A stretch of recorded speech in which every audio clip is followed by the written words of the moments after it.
दादा थांबतील कोणी वर थांबणार नाही चला पकडून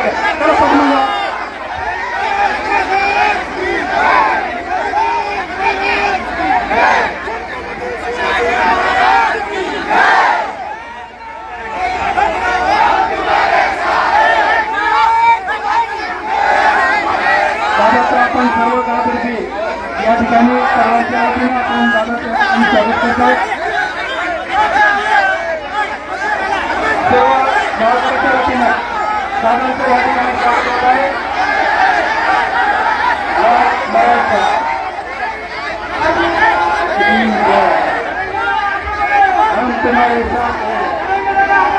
हम तुम्हारे साथ है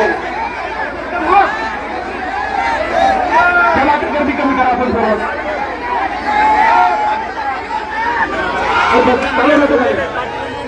चला सेवा करता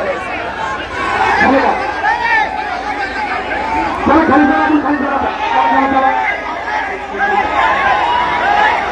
चला आपण खाली बसून बोलतो होता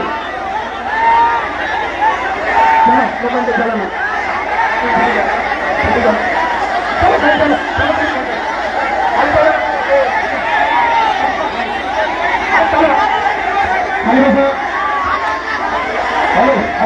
सर्वांनी 5 मिनिटं फक्त 5 मिनिटं वेळ लागला 5 मिनिटं कोणी वर येऊ नका सगळ्यांनी खाली होता 5 मिनिटं फक्त जय भवानी छत्रपती शिवाजी महाराज की तुम आगे बढ़ो तुम आगे बढ़ो शिवाजी महाराज की जय तुमचं आमचं नातं काय तुमचं आमचं नातं काय अरे 2 मिनिटं फक्त दादा बोलणार आहे दादाकडे वेळ फार कमी आहे आपण फक्त शांततेनं थोडं खाली 5 मिनिटं खाली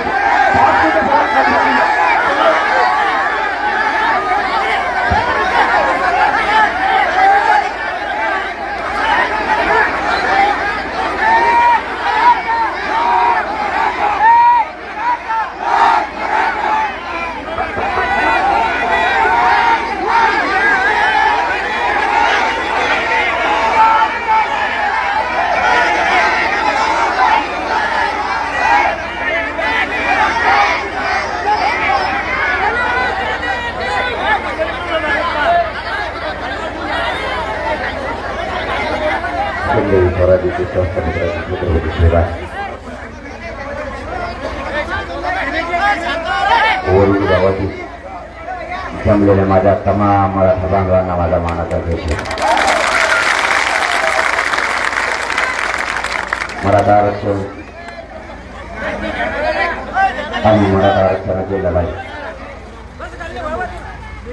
करोडो मराठींनी एक दिवस दाखवल्यामुळं ती आता जिंकत आहे. मराठा समाजाला आरक्षण मिळू नये म्हणून जेवढ्या काही मराठ्यांच्या विरोधात टोळ्या निर्माण झाल्या होत्या त्या सगळ्या टोळ्या मोडून काढण्याचं काम माझ्या मराठ्यांनी केलं. आता जास्त संकट राहिले नाही. आता शेवटचं एक संकट आहे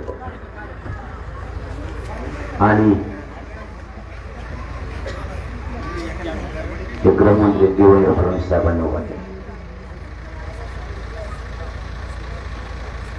त्यांचा आणि आपलं 6 महिन्यात कसलाही शब्द नाही आणि आपण त्यांना बोललो सुद्धा नाही. जे मराठा आरक्षणाच्या विरोधात आले मग तो मराठ्याचा असो नाही तर कोणाचा असो त्याला आपण आतापर्यंत सोडला नाही.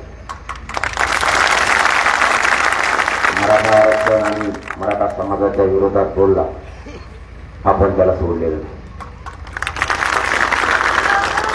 काही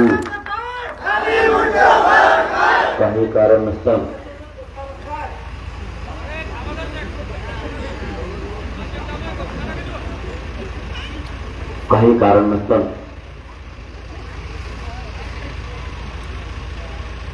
त्यांनी विनाकारण मराठा समाजाच्या आरक्षणाला विरोध केला. 20 तारखेला विशेष अधिवेशन बोलवलं. त्याच्यात सगळ्या सोयऱ्यांची अंमलबजावणी होईल आणि आपल्याला माहित होतं 10% आरक्षणाची आपली मागणी नाही तरी ते त्याच्यात घेणार आहे. आपली त्याला काही हरकत नव्हती कारण ती मागणी आपली नव्हती. ते 200-250 मराठ्यांसाठी फक्त लागतं.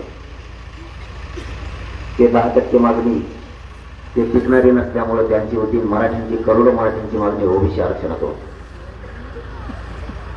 20 तारखेच्या अधिवेशनात मराठ्यांच्या सगळ्या सोयरीची अंमलबजावणी होईल असे डोळे लावून महाराष्ट्रातला मराठा समाज बसला होता. परंतु तिथं त्यांनी एक डाव टाकला. ती डाव असा टाकला की 10% आरक्षण मराठ्यांना द्यायचं, सगळ्या सोयरीची अंमलबजावणी नाही करायची. त्यांना वाटलं 2018ला जसं मराठ्यांनी आरक्षण स्वीकारलं ते पण करा ते कारभार वाजत मोहम्मद कामाला करतात मराठीत लोक.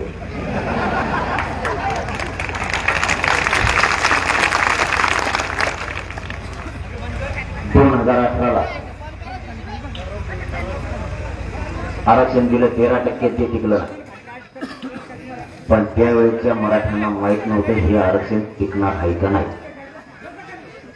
माझा मायबाप मराठा समाज बोळा आहे, पहिल्यापासून विश्वास ठेवतो आणि नेमका माझ्या गोरगरीब करोडो मराठ्यांचाच विश्वासघात या लोकांनी हमेशा केला 75 वर्षापासून. 18ला 13% आरक्षण दिलं पण ते टिकलं नाही आणि लाखो पोरं ज्यांच्या निवडी झाल्या होत्या ते आरक्षण 2021ला रद्द झालं. लाखो पोरांचं वाटोळं. नोकऱ्याला लागलेले पोर सुद्धा घरी आले.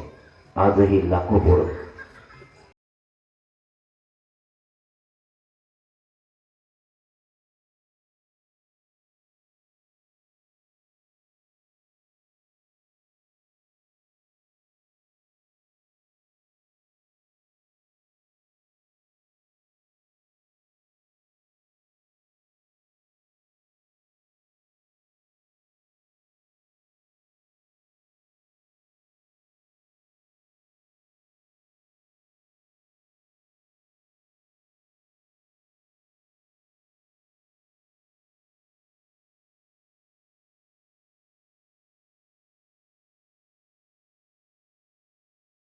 मराठ्यांची लोकसंख्या 28%.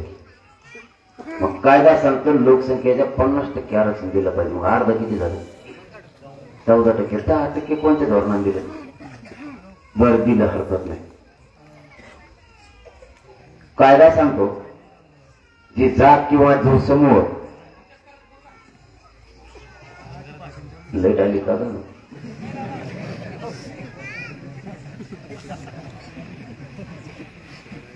कायदा सांगतो की जात किंवा जो समूह मागास सिद्ध झाला ती ओबीसी आरक्षणात घ्यावा लागतो.